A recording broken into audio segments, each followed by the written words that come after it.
Hello friends, welcome back Indian YouTube channel. Friends, ಕಟ್ಟಡ ಕಾರ್ಮಿಕ ಇಲಾಖೆ ಕಡೆಯಿಂದ ನಿಮಗೆ ಪ್ರತಿ ತಿಂಗಳು 3,000 ರೂಪಾಯಿ ಪೆನ್ಷನ್ ಅನ್ನೋದನ್ನ ನಿಮಗೆ ಈ ಒಂದು ಸ್ಕೀಮಲ್ಲಿ ಕೊಡ್ತಾ ಇದ್ದಾರೆ. ಅದನ್ನು ಯಾವ ರೀತಿ ಅಪ್ಲೈ ಮಾಡಬೇಕು ಅನ್ನೋದನ್ನ ನೀವು ಈ ಒಂದು ವಿಡಿಯೋದಲ್ಲಿ ತಿಳಿಸ್ಕೊಡ್ತೀನಿ. ಅದಕ್ಕೆ ಬೇಕಾಗಿರೋಂಥ ದಾಖಲೆಗಳು ಏನು ಅನ್ನೋದನ್ನ ಈ ಒಂದು ವಿಡಿಯೋದಲ್ಲಿ ತಿಳಿಸ್ಕೊಡ್ತೀನಿ. ಫ್ರೆಂಡ್ಸ್, ಅದಕ್ಕಿಂತ ಮುಂಚೆ ನೀವು ನನ್ನ ಯೂಟ್ಯೂಬ್ ಚಾನಲ್ ಸಬ್ಸ್ಕ್ರೈಬ್ ಮಾಡ್ಕೊಂಡಿಲ್ಲ ಅಂತಂದ್ರೆ ಈಗಲೇ ಸಬ್ಸ್ಕ್ರೈಬ್ ಮಾಡ್ಕೊಳ್ಳಿ, ಮತ್ತೆ ಪಕ್ಕದಲ್ಲಿರುವಂಥ ಬೆಲ್ ಐಕನ್ ಕೂಡ ಕ್ಲಿಕ್ ಮಾಡ್ಕೊಳ್ಳಿ. ನಮ್ಮ ಪ್ರತಿ ವಿಡಿಯೋ ಅಂದ್ರೆ ಕಟ್ಟಡ ಕಾರ್ಮಿಕರಿಗೆ ಸಂಬಂಧಪಟ್ಟಂತೆ, ನಾಡ ಕಚೇರಿಗೆ ಸಂಬಂಧಪಟ್ಟಂತೆ ಪ್ರತಿಯೊಂದು ವಿಡಿಯೋದನ್ನ ಈ ಒಂದು ಚಾನಲ್ ಅಲ್ಲಿ ಅಪ್ಲೋಡ್ ಮಾಡಿರ್ತೀನಿ. ಪ್ರತಿಯೊಂದು ನೋಟಿಫಿಕೇಶನ್ ನಿಮಗೆ ಮುಂಚೆನೇ ಸಿಗುತ್ತೆ.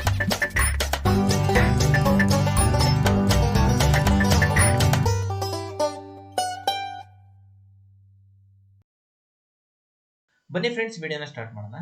ನೋಡಿ ಫ್ರೆಂಡ್ಸ್, ಇದೊಂದು ವೆಬ್ಸೈಟ್. ಈ ಒಂದು ವೆಬ್ಸೈಟ್ ಲಿಂಕ್ ನಾನು ಡಿಸ್ಕ್ರಿಪ್ಷನ್ ಅಲ್ಲಿ ಕೂಡ ಕೊಟ್ಟಿರ್ತೀನಿ. ಅಲ್ಲಿ ಬೇಕಾದ್ರೆ ಹೋಗಿ ಓಪನ್ ಮಾಡ್ಕೋಬಹುದು, ಅಥವಾ ನೀವು ಗೂಗಲ್ ಅಲ್ಲಿ ಹೋಗ್ಬಿಟ್ಟು ಕರ್ನಾಟಕ ಕಟ್ಟಡ ಕಾರ್ಮಿಕರ ಇಲಾಖೆ ಅಂತ ಸರ್ಚ್ ಮಾಡಿ ಅಲ್ಲಿ ನಿಮ್ಗೆ ಈ ಒಂದು ಪೇಜ್ ಓಪನ್ ಆಗುತ್ತೆ. ಈ ಒಂದು ಲಿಂಕ್ ನಾನು ಡಿಸ್ಕ್ರಿಪ್ಷನ್ ಕೂಡ ಕೊಟ್ಟಿರ್ತೀನಿ. ನೋಡಿ ಫ್ರೆಂಡ್ಸ್, ಇಲ್ಲಿ ಪಿಂಚಣಿ ಸೌಲಭ್ಯ ಅಂತ ನಿಮಗೆ ಕಾಣಿಸ್ತಾ ಇದೆ. ಪ್ರತಿ ನೋಂದಾಯಿತ ಕಟ್ಟಡ ಅಥವಾ ಇತರೆ ನಿರ್ಮಾಣ ಕಾರ್ಮಿಕರ ಫಲಾನುಭವಿಯು 60 ವರ್ಷ ವಯೋಮಿತಿ ಪೂರ್ಣಗೊಂಡಿರಬೇಕು. ಅಂದ್ರೆ ನೀವು 60 ವರ್ಷವನ್ನ ಪೂರ್ಣಗೊಂಡಿರಬೇಕು. ಮತ್ತೆ ಈ ಒಂದು ಕಾರ್ಡ್ನ ಅಂದ್ರೆ ಕಟ್ಟಡ ಕಾರ್ಮಿಕರ ಕಾರ್ಡ್ನ ಮಾಡಿಸಿ ಅಟ್ಲೀಸ್ಟ್ 3 ವರ್ಷ ನೀವು ರಿನಿವಲ್ ಮಾಡಿಸಿರ್ಬೇಕು. ಅಂದ್ರೆ 3 ವರ್ಷ ನೀವು 60 ವರ್ಷ ತುಂಬಕ್ಕಿಂತ ಮುಂಚೆನೆ ಅಂದ್ರೆ 55 ಅಥವಾ 57 ಒಳಗಡೆ ನೀವು ನಿಮ್ಮ ವಯೋಮಿತಿ ಇರುವಾಗ ಈ ಒಂದು ಕಾರ್ಡ್ನ ಮಾಡಿಸಿರ್ಬೇಕಾಗತ್ತೆ.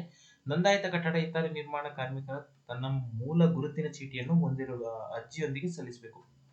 ಈ ಒಂದು ಅರ್ಜಿ ಸಲ್ಲಿಸೋದಕ್ಕೆ ನೀವು ಮೂಲ ಕಟ್ಟಡ ಕಾರ್ಮಿಕರ ಕಾರ್ಡ್ನ ನೀವು ಈ ಒಂದು ಅರ್ಜಿ ಜೊತೆಗೆ ಸಲ್ಲಿಸಬೇಕಾಗುತ್ತೆ. ನಾನು ಮೇನ್ ಪಾಯಿಂಟ್ ಮಾತ್ರ ಹೇಳ್ತೀನಿ.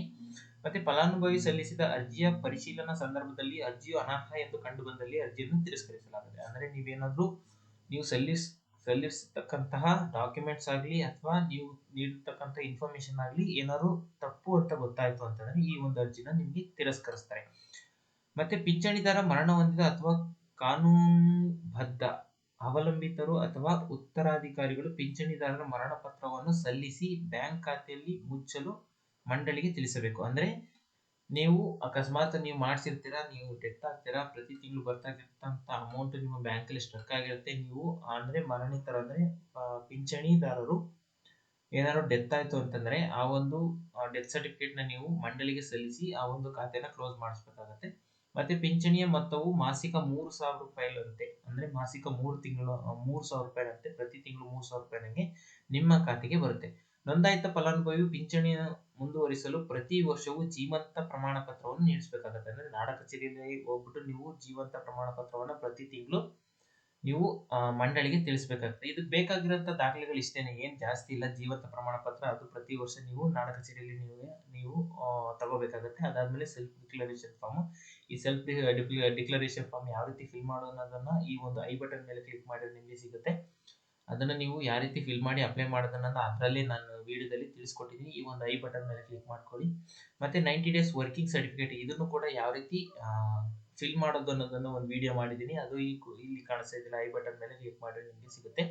ಅರ್ಜಿ ಸಲ್ಲಿಸಲು ಲಾಗಿನ್ ಮಾಡಬೇಕಾಗಿ ನೀವು ಕೇಳ್ತಾ ಇದೆ. ಅಂದ್ರೆ ನೀವೇ ಅರ್ಜಿ ಸಲ್ಲಿಸಬಹುದು ಅಥವಾ ಯಾವ್ದಾದ್ರು ಸೈಬರ್ ಸೆಂಟರ್ ಬೇಕಾದ್ರೂ ಹೋಗಿ ಅರ್ಜಿ ಸಲ್ಲಿಸಬಹುದು. ನೀವೇ ಅರ್ಜಿ ಸಲ್ಲಿಸೋದಾದ್ರೆ ಅರ್ಜಿ ಸಲ್ಲಿಸಲು ಲಾಗಿನ್ ಮಾಡಿ ಅಂತ ಕೇಳುತ್ತೆ. ಇಲ್ಲಿ ನಿಮ್ಗೆ ನಿಮ್ಮ ಮೊಬೈಲ್ ನಂಬರ್ ಮತ್ತೆ ಆ ಮೊಬೈಲ್ ನಂಬರ್ನ ಹಾಕಿದ್ಮೇಲೆ ಜನರೇಟ್ OTP ಅಂತ ಕೇಳುತ್ತೆ. ಜನರೇಟ್ OTP ಮೇಲೆ ಕ್ಲಿಕ್ ಮಾಡಿ ನಿಮ್ಮ ಮೊಬೈಲ್ಗೆ ಒಂದು OTP ಬರುತ್ತೆ. ಆ OTP ನ ಇಲ್ಲಿ ಎಂಟರ್ ಮಾಡಿ ಲಾಗಿನ್ ಮಾಡಿದ್ರಿ ಅಂತಂದ್ರೆ ನಿಮ್ಗೆ ಒಂದು ನಿಮ್ಮ ಪೇಜ್ ಓಪನ್ ಆಗುತ್ತೆ. ಅದರಲ್ಲಿ ನೀವು ಪಿಂಚಣಿ ಸೌಲಭ್ಯನ ಯಾವ ರೀತಿ ಅಪ್ಲೈ ಮಾಡೋದನ್ನ ನೆಕ್ಸ್ಟ್ ವಿಡಿಯೋದಲ್ಲಿ ತಿಳಿಸ್ಕೊಡ್ತೀನಿ. ಯಾಕಂದ್ರೆ ಇದೇ ವಿಡಿಯೋದಲ್ಲಿ ಯೋಚನೆ ಮಾಡಕ್ ಹೋದ್ರೆ ತುಂಬಾ ಲೆಂತಿ ಆಗುತ್ತೆ ವಿಡಿಯೋ, ಅದಕ್ಕೋಸ್ಕರ ಈ ಒಂದು ವಿಡಿಯೋದಲ್ಲಿ ಇಷ್ಟೇನೆ. ಈ ಒಂದು ವಿಡಿಯೋದಲ್ಲಿ ನೀವು ಅಂದ್ರೆ ನೀವು ಸೆಲ್ಫ್ ಡಿಕ್ಲರೇಷನ್ ಫಾರ್ಮ್ ಅಂತ ಕೇಳಿದ್ರಲ್ವಾ, ಉದ್ಯೋಗ ಪ್ರಮಾಣ ಪತ್ರ, ಅದನ್ನು ಇಲ್ಲೇ ನೀವು ಡೌನ್ಲೋಡ್ ಮಾಡ್ಕೋಬಹುದು. ಮತ್ತೆ